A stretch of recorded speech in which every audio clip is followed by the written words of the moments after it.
Hey guys, welcome back for another quick message on this particular platform. And as always, I'm grateful for you guys taking time to come and listen to these videos, these messages, and to receive them well.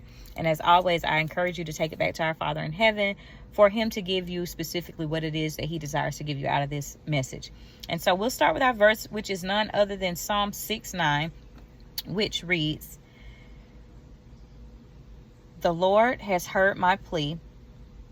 The Lord accepts my prayer." And so if many of you are in this same season of cycles where it seems like things just keep presenting themselves one thing after another, know that you continuing to pray and not seem like he's listening or he's working. That's not the case, guys. He always works. He hears our prayers. He sees and he knows all. Stay confident in your ability. Heavenly alignment is what our message is going to be a continuation of today.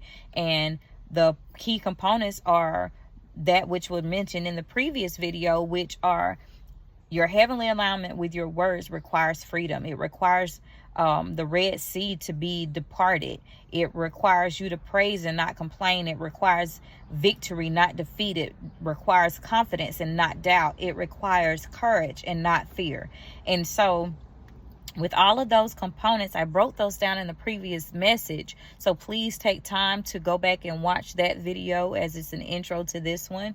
And I will link it. But at the same time, when it seems like he's not working, it's because things that are in the natural are not things that are in the spiritual realm. And so a lot of times the natural realm has to catch up with the things that have been released in the spiritual realm to be deposited into your life. But in order for that to take place, it requires you to have a certain mindset. It requires you to have a certain heart posture, and it requires you to have a certain level of faith, confidence, and courage. And so the points that I were given as it relates to heavenly alignment with your words are, you must reflect on the times that the Almighty has released you from the pharaohs of your life. Okay, so when you reflect on the times that the Almighty's released you from the hands of the pharaohs in your life, what does that look like? You have to reflect on those things, because now you're thinking and you're recalling, you're bringing back to remembrance everything that he said he would do and that he already brought to completion. So this is a focal point. This is your freedom of your mindset instead of you focusing on the negative.